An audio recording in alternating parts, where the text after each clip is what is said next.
Olá, queridos, tudo bem com vocês? Estamos a iniciar a correção do PET 2 relacionado às atividades do terceiro ano do ensino médio. E vamos aí retomar alguns conteúdos, fazer a correção das perguntas elaboradas por vocês durante essas semanas. Ok? Então vamos lá. Primeira semana, nós tivemos como temática o filósofo Sócrates, onde remete lá no início da filosofia, com o surgimento da filosofia. A importância que Sócrates teve e ainda tem nos dias de hoje, relacionado à importância que ele teve na construção do pensamento crítico, na construção do pensamento para o ser humano. O destaque que Sócrates teve com seu método ironia isocrática, a maiêutica, o autoconhecimento, o método da ignorância socrática, ou seja, da pessoa se reconhecer como alguém que não sabe, para sempre estar buscando o conhecimento. Nós vamos ver aí as questões no PET de vocês. Vocês tiveram algumas questões. O PET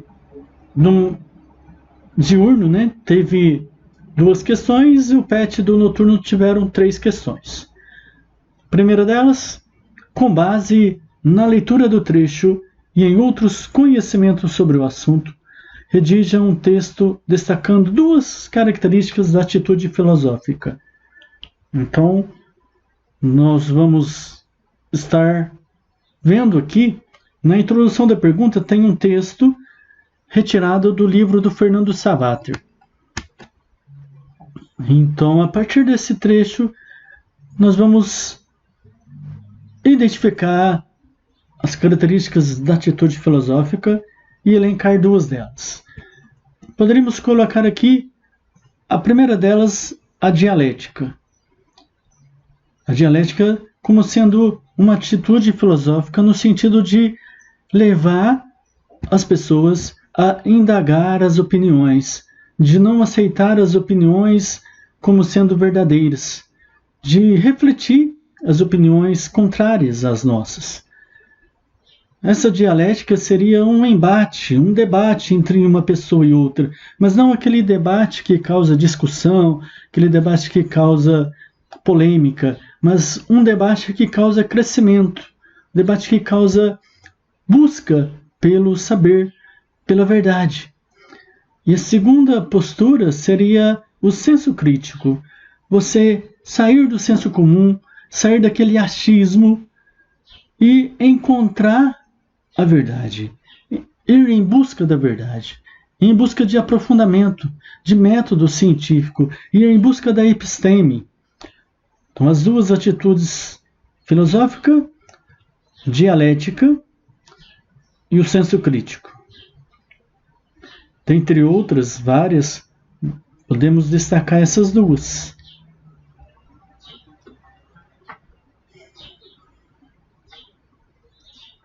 Então, é importante vocês colocarem aí a questão da indagação, de você não aceitar as coisas como são colocadas. Então, fazendo parte desse questionamento, a dialética e o senso crítico. Número 2. Lendo o texto Alegoria de Platão, reflita sobre o que é conhecimento, qual a nossa relação com a verdade e o que nos leva a querer saber e fazer aquilo que consideramos certo. Enfim, o que é uma coisa certa para nós. Fundada no texto Alegoria da Caverna de Platão, nós podemos acrescentar o seguinte: o que seria conhecimento? Para Platão, conhecimento é a busca de algo que não deixa contradições com a nossa relação com a verdade. Ir em busca da verdade, ir em busca de algo a mais. O que nos leva a querer saber e fazer aquilo que consideramos certo? Seria a ousadia, você não se contentar com a realidade. Então você vai fazer algo que você acha que é certo. Você ousou sair do seu comodismo. Você ousou sair daquela realidade que você vivia, daquela realidade que você achava ser certa, mas não era. Então, o conhecimento é aquilo que é necessariamente verdadeiro. Seria a episteme. Então, a crença e a opinião nos fazem ir em busca de algo.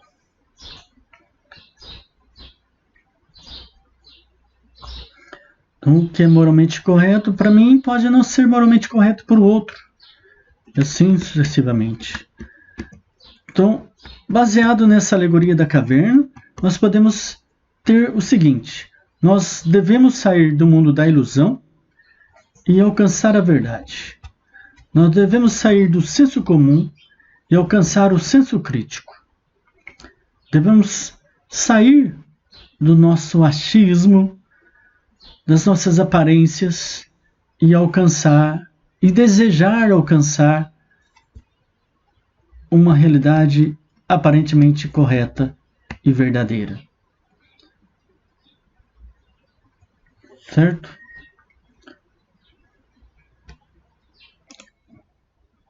E nós temos aí então a continuação, né?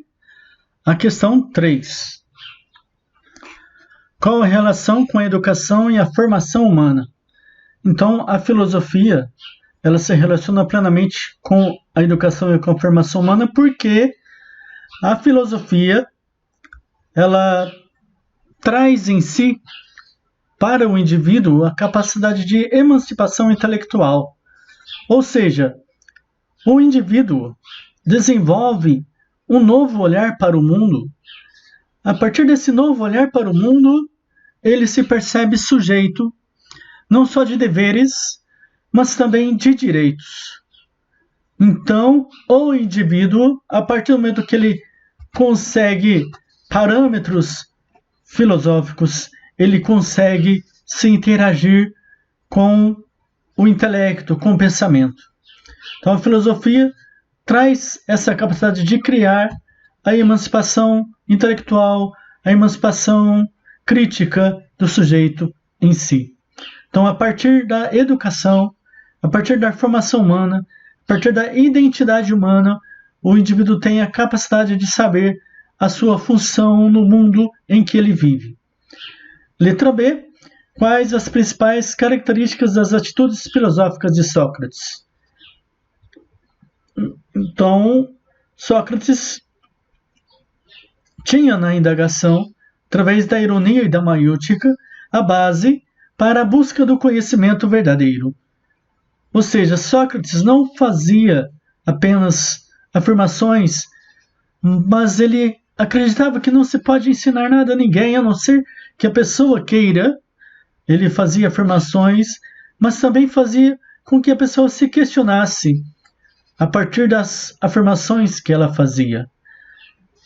A pessoa formulava conceitos dentro de si próprios, e esse conceito dentro de si próprios era o que ele chamava de maiútica. A pessoa parir ideias, parir conhecimentos, ou seja, para Sócrates, o filósofo ajuda a pessoa a construir, a parir, e não traz em si o conhecimento, mas ele ajuda. E essa é a nossa função, ajudar outras pessoas a adquirir o conhecimento, a adquirir a capacidade de pensar e de refletir e de analisar a realidade. Então, através dos dois métodos socráticos, a ironia e a maiútica, a pessoa consegue ter e adquirir o senso crítico necessário para a sua vivência na sociedade. As principais características das atitudes filosóficas de Sócrates: a indagação, a ironia e maiútica. Letra C. Porque as atitudes como as de Sócrates são fundamentais para a construção de uma vida individual e coletiva saudáveis. Justifique, então, as atitudes de Sócrates. São fundamentais. Por quê? Porque elas dão autonomia para cada pessoa ter seu próprio senso crítico na sociedade. Então, a partir das atitudes socráticas, que era a ironia e a maêutica, né, a pessoa adquiria o senso crítico, essenciais para a vivência, essenciais para que o homem adquirisse meios para se chegar ao verdadeiro conhecimento de si mesmo. Então, essa é a semana 1 do PET 2. Partimos agora para a semana 2 do PET 2, que é o Maquiavel. Então, tivemos aí duas questões, né, em o podcast, mas vamos aí comentar as duas questões primeiro, depois eu vou comentar com vocês também uma frase lá no podcast de vocês. Mas o Maquiavel é importante e fundamental a gente entender ele, porque ele é muito cobrado nas redações, é muito cobrado nas questões do Enem. Então, por ele ser um filósofo político moderno, né, por ele se tratar da política como ela realmente funciona na prática, ele é muito cobrado. E lembrando que Maquiavel foi o autor do livro O Príncipe, né, que tem como objetivo, na época que ele foi escrito, o Maquiavel convivia com a família Médici, né, que dominava a Itália. Então, o Maquiavel, analisando o que acontecia, ele escreve O Príncipe, com a intenção de mostrar como a política deveria ser, né? Como ela realmente funcionava na época. Então, o Maquiavel e o Príncipe é uma dica, né, de como o príncipe deve agir em meio ao campo político. Segundo Maquiavel, em O Príncipe, o governante é aquele que usa de formas para se manter no poder, né? Visando que naquela época a governança era em benefício próprio. E não somente naquela época, mas hoje em dia também acontece isso, né? Então, o governante deve fazer de todas as coisas possíveis para se manter no poder. E, ao mesmo tempo, fazer com que sua nação seja uma nação que cresça e se desenvolva e olhe para todas as pessoas. O termo maquiavélico, ele é muito forte, ele é tratado como uma pessoa má, uma pessoa terrível, maldosa, né? Isso foi deturpado, principalmente pelos cristãos da época. Nós vivenciamos aí o período da passagem da Idade Média para a Idade Moderna. Então essa passagem nem sempre é de um dia para o outro. Então essa passagem às vezes é demorada, como foi. Então essa obra de Maquiavel separa a ética da política. E essa separação causou um certo incômodo nos cristãos. E os cristãos então começavam a deturpar o nome de Maquiavel por ele ter feito o que fez. Então, nós estamos no Estado laico. E o Estado laico está à vista de todos. Então, é um Estado que trabalha com a diversidade, com a aceitação de todas as ideias. O Maquiavel, nesse século XVI, ele separou a ética da política. Então, a política ela deve ser separada da religião.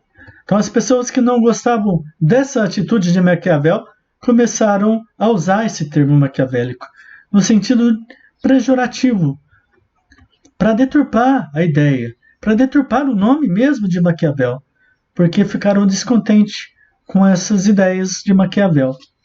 Então, por que o termo maquiavélico não se aplica a Maquiavel?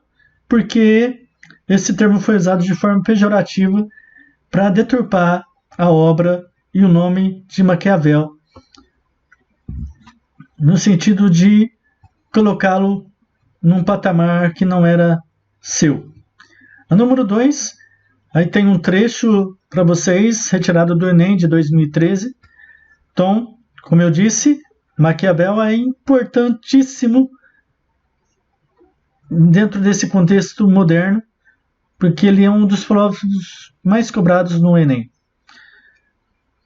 E aí tem a questão do homem, e na parte final aí da pergunta é o seguinte: a partir da análise histórica do comportamento humano em suas relações sociais e políticas, Maquiavel define o homem como um ser guiado por interesses, de modo que suas ações são imprevisíveis e inconstantes. Essa é a alternativa certa, a letra C. Segundo Maquiavel, o homem é um ser guiado por interesses. As ações do homem são imprevisíveis. Hoje um homem pensa de uma forma, amanhã ele pensa de outra. Então é um inconstante. Um homem é inconstante. O homem é imprevisível. O homem vive numa situação de guerra, onde vence quem tem um interesse maior na política aqui, segundo Maquiavel. As outras alternativas, elas são uma alternativa mais que define o homem como um ser mais utilitarista. Essa é a única que define o homem baseado no interesse. Então muitas pessoas afirmam não gostar da política, mas a política ela é a real. Temos que ter essa vivência com a política. Temos que ter um equilíbrio. Porque vivemos o campo da política, mas a política ela deve ser vista como um crescimento para a nação, para a humanidade. Nós não podemos fugir dessa ideia. Por isso, é uma luta sempre de partidos, de pessoas que têm ideais, que se unem em busca de um ideal. Então, para Maquiavel, o ser humano é esse ser guiado por interesses. Então, nós temos que ter essa separação. E depois, no podcast de vocês, era uma entrevista do filósofo Renato Janine Ribeiro, onde ele falava sobre a afirmação: os fins justificam os meios. Essa afirmação, os fins justificam os meios, também não é atribuída, ela é atribuída a Maquiavel, mas o Maquiavel não falou essa frase como está colocada lá. Os fins justificam os meios. Quando a gente lê essa frase, a gente entende que os meios utilizados devem ser possíveis para se chegar a um fim.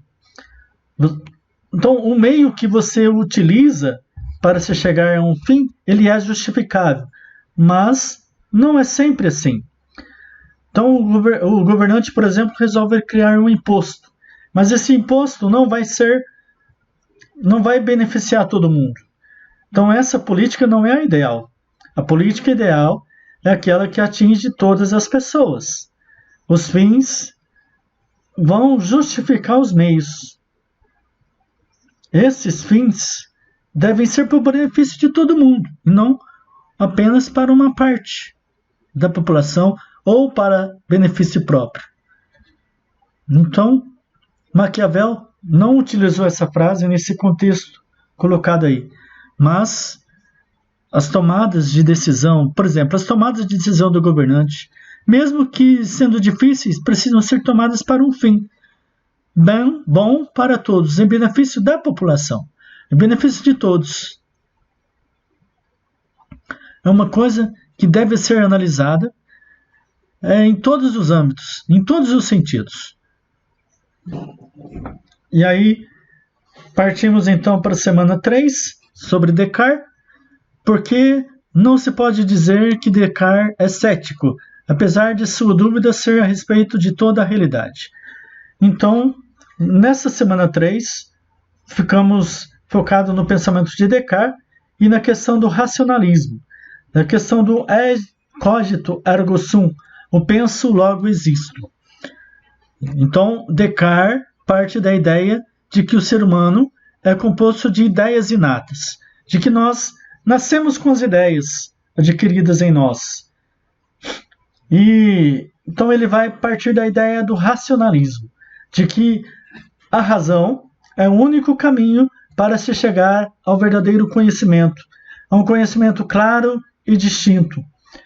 Então a primeira pergunta é, por que não se pode dizer que Descartes é cético, apesar de sua dúvida ser a respeito de toda a realidade? Porque o cético é aquela pessoa que não acredita ser possível alcançar a verdade. O Descartes, ele duvidava, mas com a intenção de chegar à verdade. Então, eu penso, logo existo. Então, eu penso, se eu penso, eu existo. Então, a dúvida, ela é essencial para se chegar ao verdadeiro conhecimento. Então, o Descartes não é considerado cético por isso, porque a dúvida de Descartes é uma dúvida que se chega a uma verdade, diferentemente do cético. E a número 2, tem o texto do Descartes, retirado das Meditações,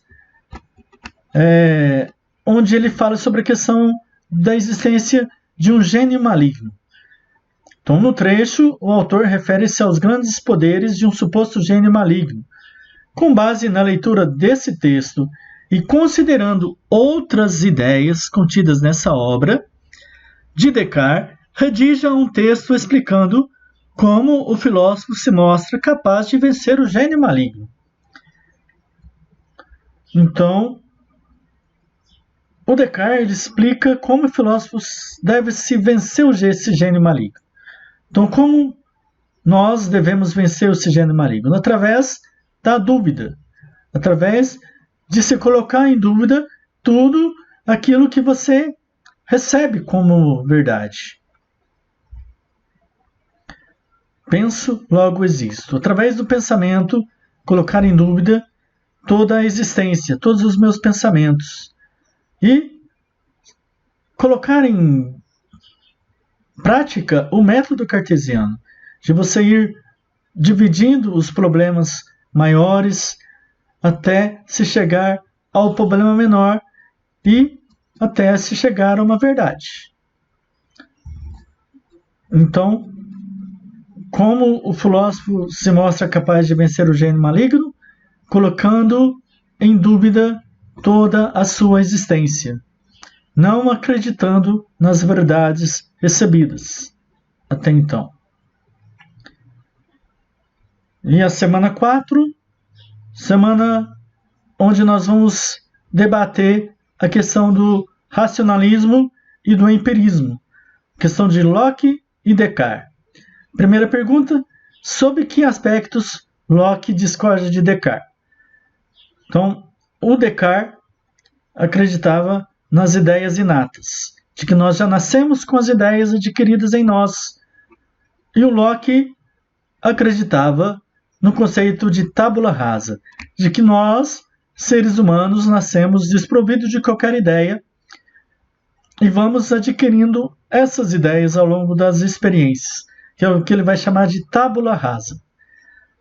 Então nós nascemos vazios de sentidos, de ideias, de significado. Para Locke, conceito de tábula rasa. Para Descartes, conceito de ideias inatas. Número 2. Qual a principal diferença entre racionalismo e empirismo? Faça um esquema para demonstrar sua resposta. Então, o racionalismo usa a razão, o empirismo, os sentidos. Aí você iria fazer uma pesquisa fazendo esse quadro comparativo.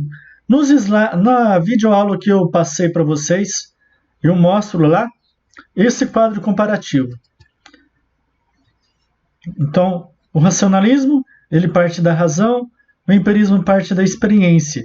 O racionalismo tem um caminho baseado na lógica, na matemática. O empirismo tem um conhecimento pautado nas experiências sensoriais. A número 3, atribua as citações seguintes a Descartes ou a Locke e justifique sua resposta. Letra A. Penso não haver mais dúvida de que há princípios práticos com os quais todos os homens concordam e, portanto, nenhum é inato. Essa afirmação pertence a John Locke. Então, pegando aí no final, portanto, nenhum é inato. Então, essa linha do nenhum é inato, ela pertence ao empirismo, né? Baseado nas experiências. Nenhum é inato. Nenhum conhecimento é adquirido com a gente. A gente adquire o conhecimento com as experiências. É o que o John Locke afirmava. E a letra B pertence ao Descartes, porque ele fala aí, ó, considero haver em nós certas noções primitivas, as quais são como originais. Então, noções primitivas.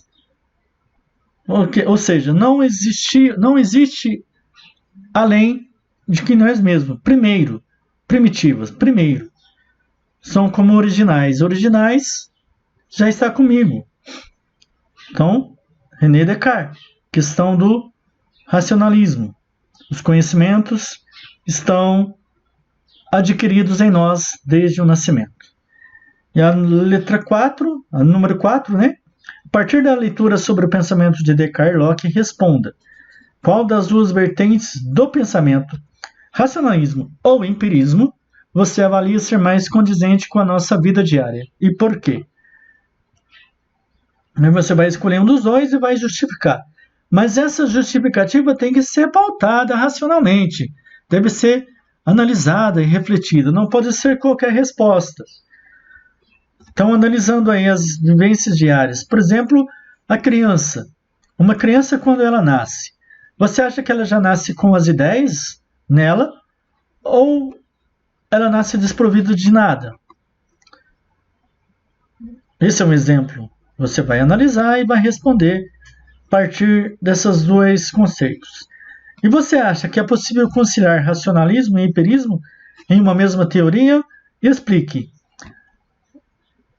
Seria possível conciliar a razão e a sensação, o conhecimento racional e as experiências sensoriais? Sim ou não? O que você acha? Aí você vai justificar a sua resposta. Muito bem. Terminamos aqui então a semana 4 do PET 2 com esses esclarecimentos e correções das perguntas. Espero que vocês tenham assimilado um conhecimento legal para vocês. Nos vemos aí na semana 1 do PET 3. Tchau, tchau e até mais.